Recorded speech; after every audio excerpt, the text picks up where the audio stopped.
Influencia es la capacidad de producir un impacto en la formación de la voluntad de los demás. Es la capacidad de orientar, a menudo, el comportamiento, la conducta de los demás.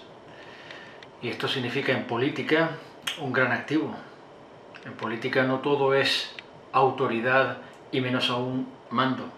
La política es una actividad irreductiblemente muy compleja, que tiene muchas dimensiones, y creo que es emblemática de esa actividad la complejidad de cada escaño en el Parlamento Europeo y de la función que desempeña, porque el Parlamento Europeo es un parlamento de gran escala de representación, 450 millones de ciudadanos directamente representados de forma directamente electiva y por tanto con legitimación democrática directa en el voto de la arquitectura europea, y es el único parlamento de esa naturaleza, de esa escala supranacional y legislativo del mundo.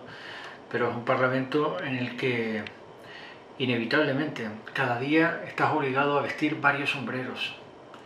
El trabajo en el grupo en el que te inscribes, en la comisión en la que ejerces preferentemente tu actividad, en los procedimientos legislativos en los que recibes la confianza de tu grupo para representarle y del Parlamento para actuar en los equipos negociadores. Y de todo eso, en el curso de los años que tengo aquí, pues ya sumo mucha experiencia y me doy cuenta de cuán importante es hacer no solamente la ejecución formal del guión que tengas entre manos, sino además hacerlo de un modo que produzcas un impacto en la formación de la voluntad de los demás y en el comportamiento de los demás. Imagino que eso es la influencia en política. La legislatura 2019-2024, que es esta legislatura que ya está en su recta final, ha sido la primera en la que el primer grupo de la Cámara y el segundo no forman por sí solos mayoría cualificada.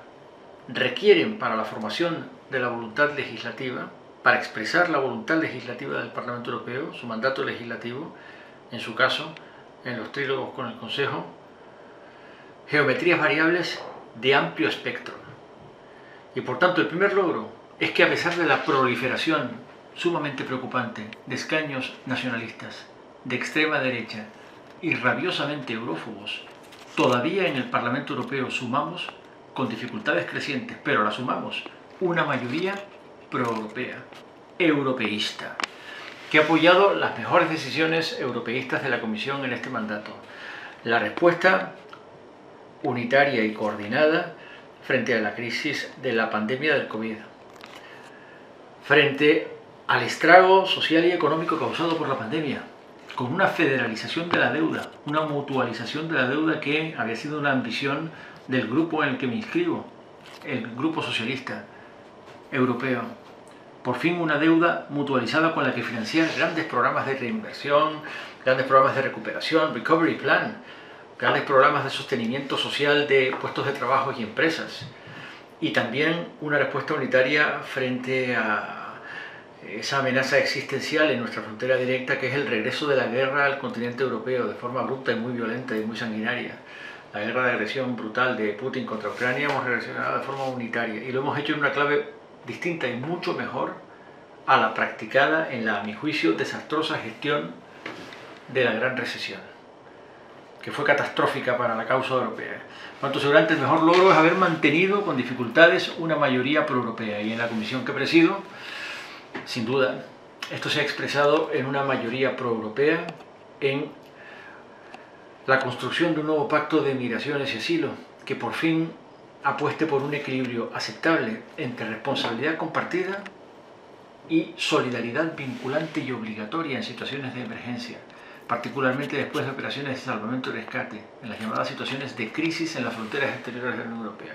Seguramente ese, a mi juicio, es el logro más notable, una mayoría proeuropea, porque del resto siempre hay, en cada legislatura, hay asuntos legislativos, hay procedimientos legislativos muy interesantes para el futuro de Europa. En esta legislatura, la agenda digital, la agenda verde, Green Deal, y por supuesto la inteligencia artificial son ejemplos de eso, pero ninguno estaría completo sin la federalización de la respuesta de recuperación y reconstrucción de Europa después del estrago del COVID, y sin la apuesta europea ante el hecho migratorio, que no es una crisis, ni menos aún una amenaza, ni contra nuestra seguridad ni contra nuestra identidad. El objetivo de la extrema derecha antieuropea, eurófoba, es exactamente ese, disruptivo, El objetivo es exactamente romper el proceso de decisión, el proceso legislativo europeo, haciendo tanto ruido, tanto daño como sean capaces. Y de hecho, en ese rango es normalmente eurodiputado o eurodiputada eficaz el que es capaz de, en el menor tiempo posible, porque los tiempos de palabra en el Parlamento son usualmente muy cortos, hacer todo el daño que pueda, el máximo daño posible a la causa europea.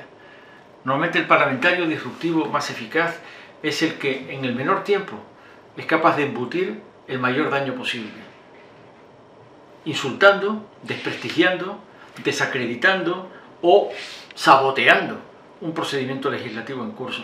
En cambio, para poder construir compromisos proeuropeos hay que tener para empezar, una conciencia modesta y humilde incluso de la capacidad que se encierra en cada escaño del Parlamento Europeo. Es 1 entre 700. Incluso en tu grupo eres 1 entre 7. Un grupo entre 7. Ningún grupo parlamentario en el Parlamento Europeo ha podido nunca asegurar mayoría legislativa por sí solo. Sin embargo, desde su elección directa, durante decenios, durante largas décadas, por lo menos el primer grupo y el segundo sí podían asegurar juntos esa mayoría cualificada. Ya, ahora ni eso. Ahora PP y socialistas necesitamos el concurso de liberales, verdes, a menudo Izquierda Unida, para poder conformar esas mayorías proeuropeas y poder minorizar así a los escaños de la extrema derecha que se distribuyen en 3 grupos, a la derecha del Partido Popular, escaños normalmente antieuropeos, escaños que votan no a todo lo que se mueva, de modo que entiendo que la relación es de causa-efecto. Esa humildad constructiva te ayuda a negociar a través de concesiones mutuas, alcanzando compromisos, lo que quiere decir resultados, a través de acuerdos en los que nunca nadie consigue el 100% de sus ambiciones. Europa avanza. Y por tanto, ese pequeño avance en la dirección correcta es la compensación de la negociación y del acuerdo. Y al mismo tiempo es la compensación del sacrificio de no conseguir todo lo que te proponías. Eso es influir y eso es constructivo. Seguramente la causa y el efecto de estar en disposición de negociar y acordar, si es posible en varias lenguas y directamente cara a cara en todas las ocasiones, no solo en el escaño y en el procedimiento legislativo, sino también en el café, también en el ascensor, también en el pasillo, también en la cantina, que es donde nos autoservimos el almuerzo. En todas las ocasiones, construir una posición proeuropea te ayuda a ser influyente. Y en cambio, dedicarte solamente a hacer todo el daño que puedas en el pleno, seguramente te hace viral en las redes, pero te hace inútil parlamentaria y legislativamente. Inútil. Antes de ser parlamentario europeo, incluso antes de ser parlamentario nacional y ministro de Justicia, me hice como profesor de Derecho Constitucional y Derecho Europeo. Y tengo un libro sobre el Parlamento Europeo, cómo es, cómo se elige, cómo se estructura, cómo legisla, cómo funciona.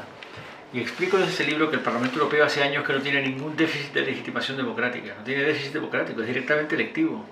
No tiene déficit competencial, es un parlamento legislador, autoridad presupuestaria, inviste a la comisión y puede derribarla con su moción de censura, la controla a través del control parlamentario habitual, el question time. El Parlamento Europeo no tiene déficit competencial, tiene un déficit de comunicación inmenso. El Parlamento Europeo no ha conseguido conformar a su alrededor un sistema mediático proporcionado a su envergadura y al impacto del Parlamento Europeo determinante sobre los parlamentos nacionales y su legislación. La mayor parte de los parlamentos nacionales están ahormados, están determinados a transponer legislación europea, obligados a transponer legislación europea de forma abrumadoramente mayoritaria en su actividad legislativa. Y sin embargo los parlamentos nacionales suelen tener muchísima cobertura de medios de comunicación convencionales, tanto escritos como audiovisuales, mientras que el Parlamento Europeo no tiene ninguna. El Parlamento Europeo muy rara vez rompe la barrera de la comunicación y si lo hace, lo más probable es que sea por una selección negativa de noticias. Si algo malo le pasa al Parlamento Europeo, es la única vez en que el Parlamento Europeo es noticia. Aunque esa noticia sea injusta o falsable, y algún ejemplo tengo muy presente y muy reciente, de injusticia comunicativa con el Parlamento Europeo, que en ningún caso explicaba lo que realmente había sucedido, sino más bien lo distorsionaba. lo presentaba de una forma caricatural, seguramente sabe de lo que estamos hablando. Pasó recientemente y el Parlamento Europeo fue mala noticia, sin que fuera responsabilidad del Parlamento Europeo nada de lo sucedido. En modo que es cierto que el Parlamento Europeo tiene un déficit de comunicación y eso obliga al parlamentario europeo a multiplicarse con cargo a recursos propios, redes sociales, la web, páginas web y casi intentar difundir de manera instantánea todo lo que se hace. Es cierto que el Parlamento Europeo invierte cuantiosos recursos en su comunicación pública.